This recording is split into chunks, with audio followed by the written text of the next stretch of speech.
Ajay sir, आपको international packages के बारे में कुछ डिस्कस करना था ना? अरे काम की बात तो होती रहेगी।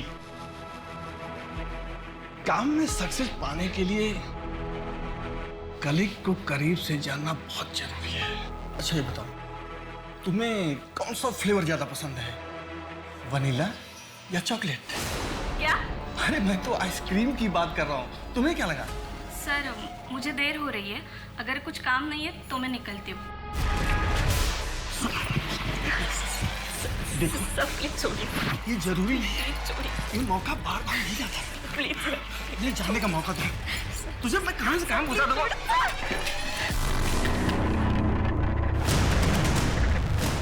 मानव, ये गलत कर रहे हो, तुम मुझे झूठे केस में फंसा रहे हो। अजय जी, मैं आपकी तरह गिरा हुआ इंसान नहीं हूं। आप कई सालों से अकाउंट्स में घपला कर रहे हो।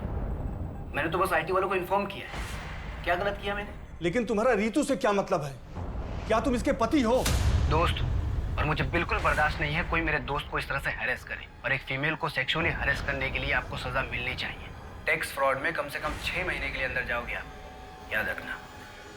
चल, बहुत बड़ा लूपहोल था, क्योंकि क्राइम सीन से जो 5 गन्स बरामद की गई थी, उनमें से 3 गन्स को जंग लगा हुआ था, मतलब कि उससे फायर नहीं किया जा सकता। लेकिन ये बात तो इस फाइल में मेंशन नहीं है। मेरे रिपोर्ट में तो यही था, शायद आपके पास कोई अलग रिपोर्ट आ गई हो। वैसे मुझे कभी स्टेटमेंट के लिए भी नहीं बुलाया गया था। हाँ, अगर विक्टिम की बीवी ने कोर्ट में नहीं बोला होता तो शायद ये बात कभी पता ही नहीं चलती।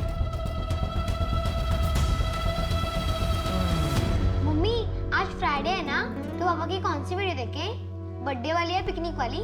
साची, आज ना हम पिकनिक वाली वीडियो देखते हैं। हाँ।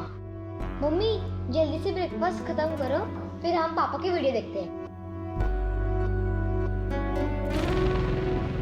तुमसे मैंने इतनी बार पूछा, तुमने एक बार भी कुछ नहीं कहा। अब 12 साल बाद आ रही हो। मेरे पति को बचा लीजिए दीदी। मैं इतने बरस सिर्फ इसलिए चुप रही थी क्योंकि मुझे लगा था उनकी जान पर खतरा है। मैंने सोचा था कुछ बरस जेल में रहेंगे फिर बाहर निकल आएंगे, लेकिन उन्हें तो फांसी की सजा सुना दी गई। दीदी अब उन्हें फांसी हो जाएगी। नहीं पारुल, तुम टेंशन मत करो, ऐसा कुछ भी नहीं होगा। देखो, जगन की सजा के खिलाफ हमें हाई कोर्ट में अर्जी देनी पड़ेगी, लेकिन उसके लिए तुम्हें जगन को मनाना पड़ेगा। दीदी, अगर मैंने सच बोला फिर से उनकी जान पर आ पड़ी तो? पारुल, अब भी अगर नहीं बोलोगी तो वो कंफर्म जिंदा नहीं बचेगा, क्योंकि फांसी की सजा तो उसे मिली गई है। सर, जगन ने अपने कन्फेशन में 5 बच्चियों के नाम लिए थे। श्यामा सहाय 12 साल की बहराइच से, जूही सिन्हा 10 साल की कानपुर से, कांता सहीमा 13 साल की पीलीभीत से, ईरा मिश्रा 11 साल की अमरोहा से और रश्मि वर्मा 10 साल की। इनमें से रश्मि वर्मा ही रेस्क्यू हुई थी ना? जी सर। अब वो कहाँ है? मैंने उसे ट्रैक किया था सर। रेस्क्यू करने के बाद उसे यहीं इंदौर के एक चाइल्ड होम सनशाइन में रखा गया था, लेकिन 2 साल पहले वहाँ आग लग गई, इसलिए सारे पेपर जलकर खाक हो गए। हमें केस फाइल नहीं मिली। हाँ, मेरी वहाँ के वार्डन बीना मिश्रा से बात हुई। उसने बताया कि रश्मि का क्लोज्ड एडॉप्शन किया गया था। हाँ, लेकिन बीना को उसके एडॉप्टर का नाम पता है, कमलेश जैन और गीता जैन। उसने जो एड्रेस हमें बताया जब हम वहाँ गए, तो वो कपल अब वहाँ नहीं रहता। तो हमें कोई आइडिया नहीं है कि इस वक्त रश्मि वर्मा कहाँ है? नहीं सर, लेकिन मैंने फोटो सर्कुलेट कर दिया है। आई होप कि कुछ पता चल जाए। मानव की कॉल रिकॉर्ड्स में कुछ मिला? यस सर, ये एक नंबर मिला है सर। मानव के मर्डर के ठीक 3 महीने पहले इस नंबर पे काफी बातें होनी शुरू हो गई थी। किसका नंबर था ये? मानव के पार्टनर पार्थ जाधव की बीवी ऋतु जाधव का। मानव ही क्यों? अगर आपको कोई हैरेस कर रहा था तो आपने अपने पति पार्थ को क्यों नहीं बताया? सर, पार्थ मुझे लेकर बहुत ज्यादा प्रोटेक्टिव है। अगर उन्हें इस बात की जरा से भी भनक लगती कि मेरे साथ ऑफिस में कुछ गलत हुआ है, तो वो मुझे दोबारा काम करने ही नहीं देते। उस वक्त मेरा जॉब करना बहुत ज्यादा जरूरी था। पार्थ एनजीओ में काम करते थे और कमाई भी इतनी कुछ खास नहीं होती थी, और मेरे साथ ये सब हुआ है। ये सुनकर पार्थ एनजीओ की जॉब छोड़कर कोई दूसरी नौकरी करने लगते, जो मैं नहीं चाहती थी। इसलिए मैंने मानव की मदद ली थी। और अर्पिता जी, उन्हें सबके बारे में पता था?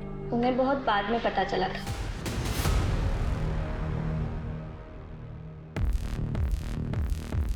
सर, काली की रैपशीट चेक की सर। 2006 तक वो गन का बिजनेस किया करता था। 2006 में यहीं इंदौर के उसके अड्डे पर छापा पड़ा था।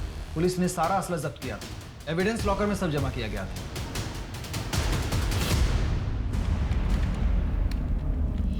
सर, भोपाल के कपल का लीड मिला है। वो लोग भोपाल से शिफ्ट होकर उज्जैन चले गए थे। लेकिन सर ये कपल कमलेश जैन और गीता जैन ट्रैफिकर है। ट्रैफिकर? हाँ सर, 8 साल पहले अरेस्ट हुए थे और ये लोग ऐसे फेक एडॉप्शन भी करते हैं और आगे जाके बच्चों को बेच देते हैं। अभी फिलहाल बेल पर बाहर हैं, लेकिन मियाँ बीवी दोनों फरार हैं। तो क्या ये बच्ची रश्मि दोबारा ट्रैफिक हुई थी? हो सकता है सर। एक काम करो राना, अपने नेटवर्क से पता करो कि इस कपल ने कितने बच्चों को कहाँ कहाँ ट्रैफिक किया है, और जितने भी हिस्ट्री शीटर्स हैं या फिर जितने ट्रैफिकर्स जेल में हैं उन सबसे खबर निकालो। Yes sir.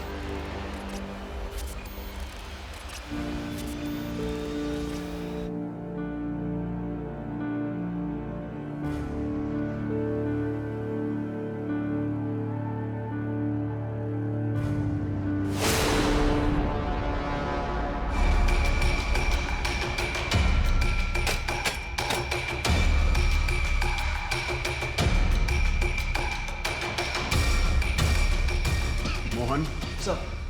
क्राइम सीन के फोटोग्राफ। सर।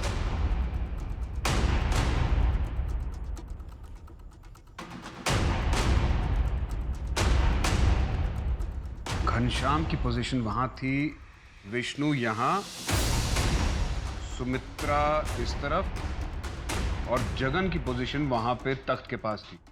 चारों के हाथों में गन्स थी और चारों ने सामने की ओर पॉइंट किया हुआ था और मानव की डेड बॉडी वहां से मिली। तुम दोनों घनश्याम और विष्णु की जगह पे आ जाओ। मोहन, तुम मानव की डेड बॉडी की जगह पर जाओ। अब तुम दोनों अपनी जगह से मानव की डेड बॉडी के पॉइंट तक स्टेप काउंट करो। सर 10। 11।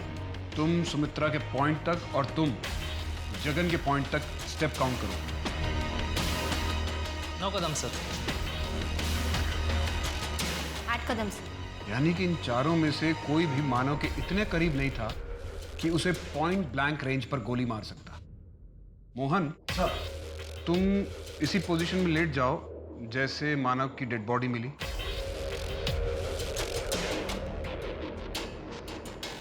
अपने पैरों को दरवाजे की तरफ एंगल कर लो। यस, और अब इसी एंगल में सीधे खड़े हो जाओ।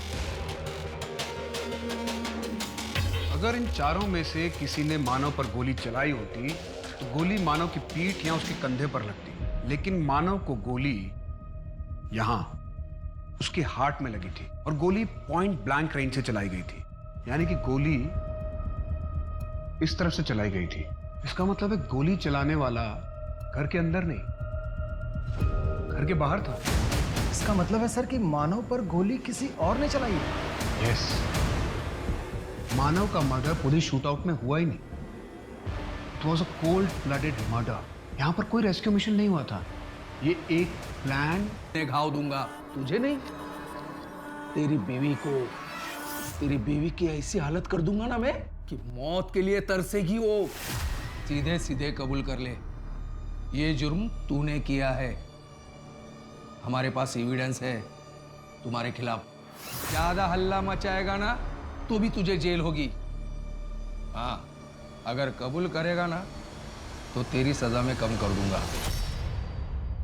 उस दिन वहां पर क्रॉस फायरिंग हुई ही नहीं थी, सिर्फ एक तरफ से फायर हुआ था। तुम बताओ कि सच क्या है, उस दिन वहां पर क्या हुआ था और तुम इतने सालों तक चुप क्यों रहे?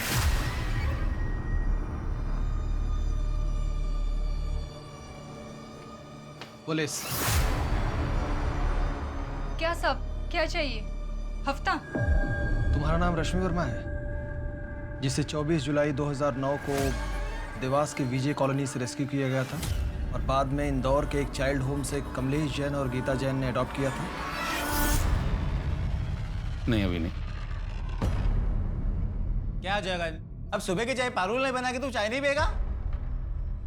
समझा दीजिए पिताजी, जब से शादी हुई मजाक ही उड़ाता रहता है मेरा।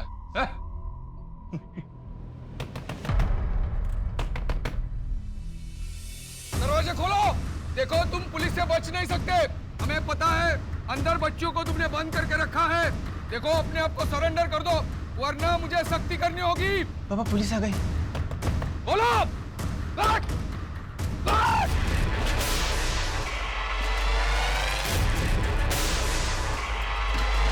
लगता है हमें गलत टिप मिल गई। माफ़ करना, गलतफहमी हो गई हमें। हम जाते हैं।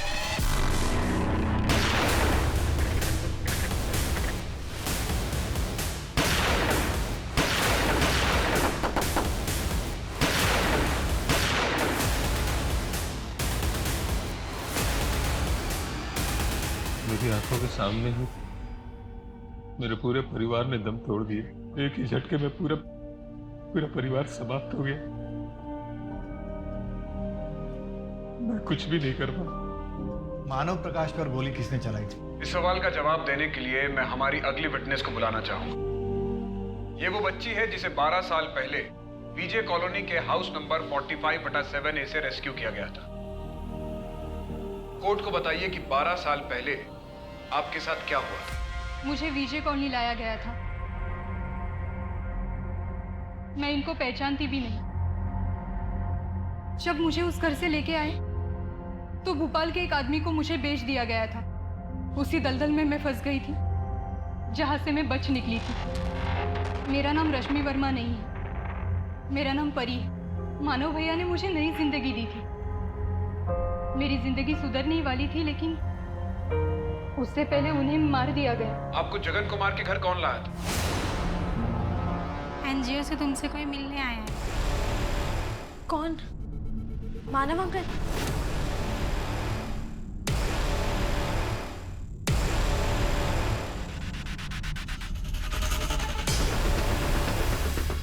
लगता है हमें गलत टिप मिल गई। हम जाते हैं।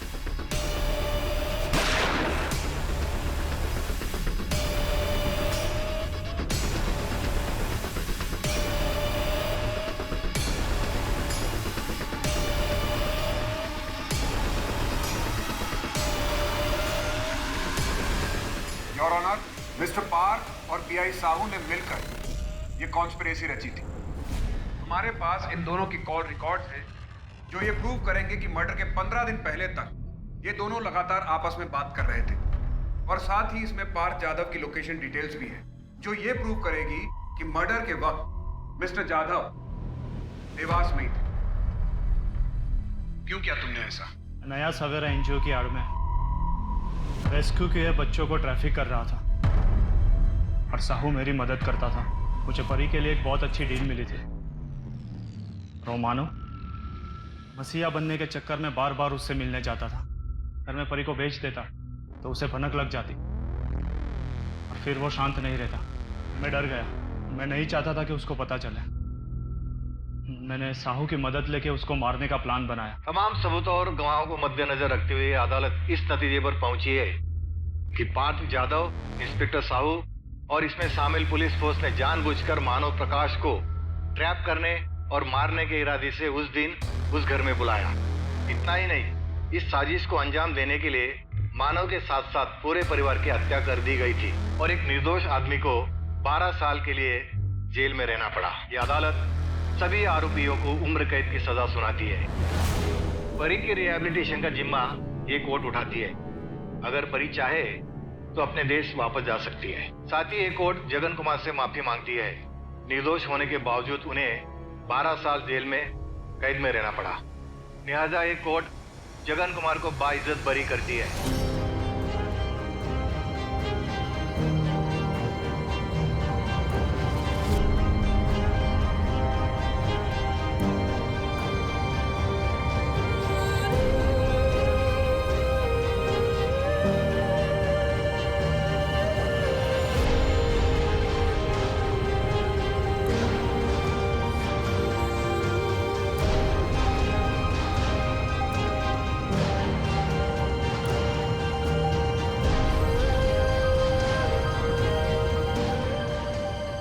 साल अत्यंत पीड़ा, निराशा और कड़े संघर्ष के बाद आखिरकार निर्दोष जगन कुमार को 12 साल बाद रिहाई मिली।